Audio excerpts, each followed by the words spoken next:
Então agora eles vão começar a dominar a sociedade como um todo. É claro que isso vai ser sempre um problema para os cristãos que se veem a partir daí, né, comprometidos com esse processo de judaização crescente, que vai se efetivando dentro da sociedade cristã de um modo geral, entre as classes abastadas, a nobreza destruída pela Revolução Francesa, a burguesia toda judaizada, e também, né, a elite intelectual em franco processo de judaização através das lojas maçônicas.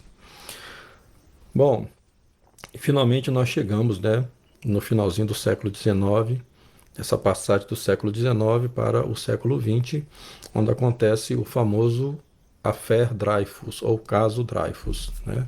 Tem aqui esta revista francesa que trata do caso Dreyfus, né? Então, em linhas gerais, né? O que foi o caso Dreyfus, né? Alfred Dreyfus era um capitão do exército francês durante a Terceira República Francesa, né? Mas ele era de origem judaica. Os judeus nunca entraram em processo de assimilação em uma cidadela cristã, jamais, né? Então, se um judeu é francês, ele antes de mais nada ele é judeu, depois ele é francês. Ele não tem um senso de nacionalidade francesa, ele tem um senso de pertença à raça judaica. E esse senso de pertencer à raça judaica, ela está acima de qualquer coisa, mesmo acima das suas obrigações como cidadão daquela pátria que o acolheu. Então é evidente que sempre seria um problema, né? Sempre seria um problema.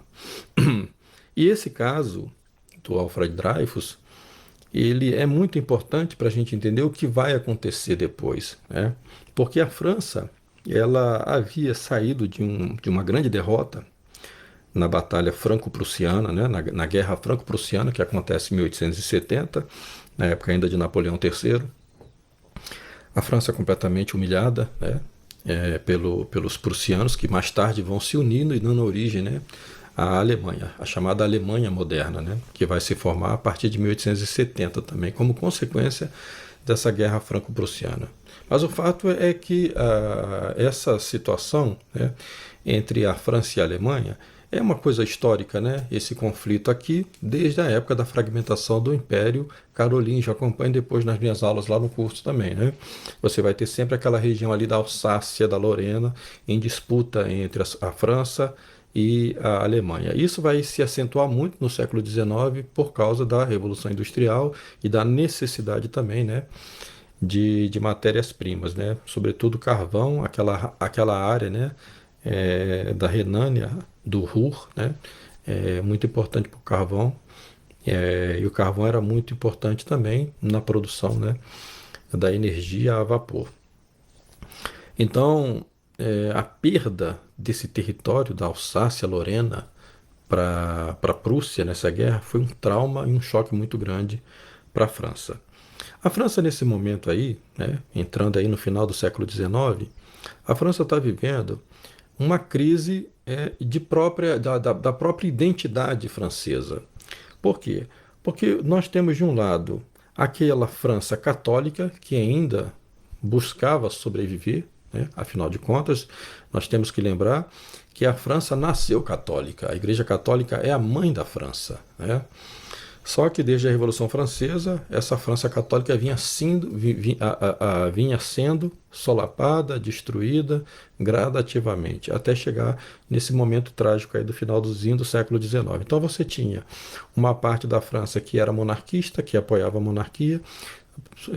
Essas bases estavam principalmente, né, na Marinha Francesa, mas o exército francês, desde a época de Napoleão, havia, né, assumido toda as ideologias revolucionárias, mas é justamente dentro do exército que vai aparecer o caso do Alfred Dreyfus, né? Que é muito emblemático porque ele é acusado de traição, ou seja, ele é acusado de ter revelado segredos, né, do exército francês para seus inimigos alemães. Iniciou-se um processo contra o Alfred Dreyfus E nesse processo ele foi considerado culpado, haviam provas de que ele realmente, né, tinha prestado serviço para o inimigo. E aqui é um caso interessante porque quando nós falamos disso, nós estamos falando de espionagem, né? Espionagem é questão de segurança nacional, isso é uma coisa muito séria e deve ser tratado devidamente pelas Forças Armadas, né? O tribunal competente para lidar com isso são as Forças Armadas, que é uma questão de segurança nacional. E você tem um elemento que não é francês, mas ao mesmo tempo é judeu e judeu cidadão do mundo, né? Cidadão do mundo, mas com os olhos voltados para a causa judaica e não para a causa francesa. Isso quer dizer, se há uma guerra entre a França e a Alemanha e você tem soldados franceses, né, que são judeus, mas que você tem também soldados alemães que são judeus, esses dois, tanto o judeu alemão quanto o judeu francês, eles vão estar unidos por uma causa comum a eles.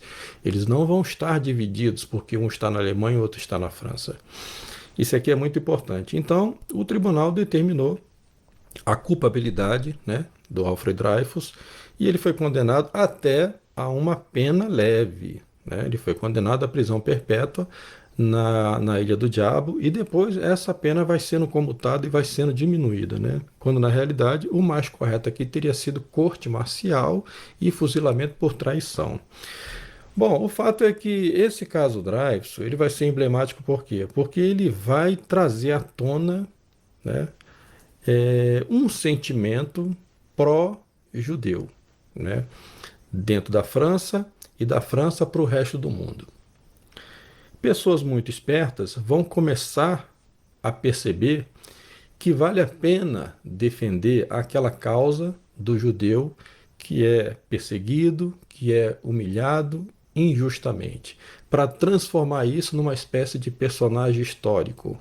E é nesse contexto que vai começar a surgir, né, ou vai começar a se utilizar mais intensamente o termo antissemita.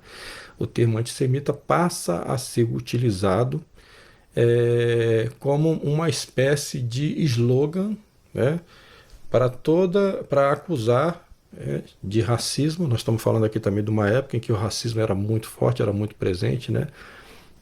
Segunda metade do século XIX para diante, né? O racismo biológico, de Arthur de Gobineau, o racismo social, né? O darwinismo social, do Herbert Spencer e tantos outros. Então havia a ideia de racismo biológico e vai se utilizar o termo antissemita inicialmente como um termo racista, mas para designar aqueles que são contrários aos projetos dos judeus. O caso do Dreyfus, ele vai, de certa forma, criar uma dimensão desproporcional ao fato em si e vai virar uma causa mundial, né? Graças, em grande parte, né, à imbecilidade e estupidez de muitos intelectuais franceses ligados à esquerda francesa. Sobretudo é o caso de Émile Zola, né, que vai escrever um artigo e que vai ser muito bem utilizado, né, chamado J'accuse, né,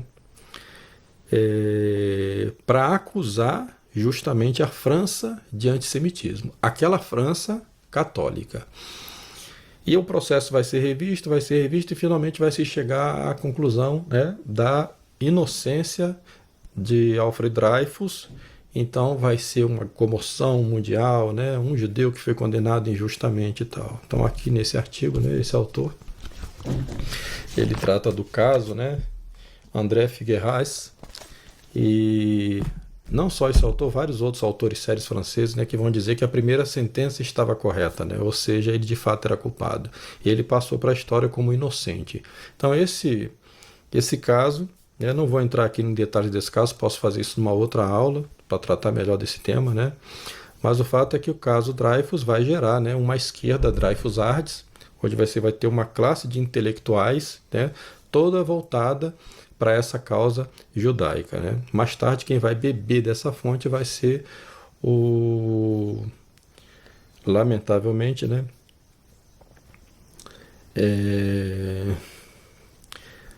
Muitos intelectuais franceses vão bebendo dessa causa, vão se envenenando com essa causa até finalmente chegar na década de 30, né? Com o Maritain, né? Maritain vai ser o principal expoente, né? Bem depois já do caso Dreyfus-Ar, mas ele vai ser um dos grandes expoentes dessa causa para uma outra coisa que nós já vamos falar dela, né? Jacques Maritain. Então aqui esse caso também é descrito aqui no livro do Gustavo Corsão, Século do Nada, né? Então ele cita aqui, né? O Affaire Dreyfus, que culmina no ano de 1898 com o artigo J'accuse de Émile Zola e com o Manifesto dos Intelectuais na mesma data, né? O Gustavo Corsão, quando fala sobre esse caso do Dreyfus, né, é evidentemente que ele vai tratar como o Dreyfus sendo realmente inocente, né? Mas ele vai dizer que a dimensão que foi dada a esse caso, ela é completamente desproporcional ao caso. E a gente já vai ver que tem uma razão de ser isso, né? Porque em função desse movimento Dreyfusard é que vai surgir o movimento sionista. Então, uma das pessoas presentes no julgamento do Dreyfus, convenientemente, era, né, Theodor Herzl, o pai do sionismo. Qual é a ideia sionista? A ideia sionista é você movimentar o mundo todo para a causa de que os judeus sofreram antissemitismo, né, ao longo de 2000 anos da história, injustiças, perseguições, simplesmente pelo fato de serem judeus. E que, portanto, todo esse histórico de perseguição e de injustiças dão direito aos judeus de terem o seu Estado nacional. Então essa é a causa sionista, né? Nós já vimos aqui, já falei para vocês nessa aula de hoje, né, que nunca ocorreu antissemitismo contra os judeus. O que acontecia era que a religião que eles defendiam é uma religião perigosa para o cristianismo, perigosa para os cristãos, porque ela põe nosso Senhor Jesus Cristo como um bandido e ela visa a destruição do catolicismo pelo processo de judaização. E se isso ocorre, nós católicos perdemos a nossa alma, perdemos a nossa eternidade no céu. Então isso realmente é muito grave. Não era por antissemitismo, mas era por proteção da alma dos católicos. Não tem nada a ver com problema racial, né? Essa ideia de problema racial vai ser utilizada no século XIX pelo movimento sionista, né, através do processo Dreyfus. Muito bem. A causa sionista vai se desenvolvendo com o primeiro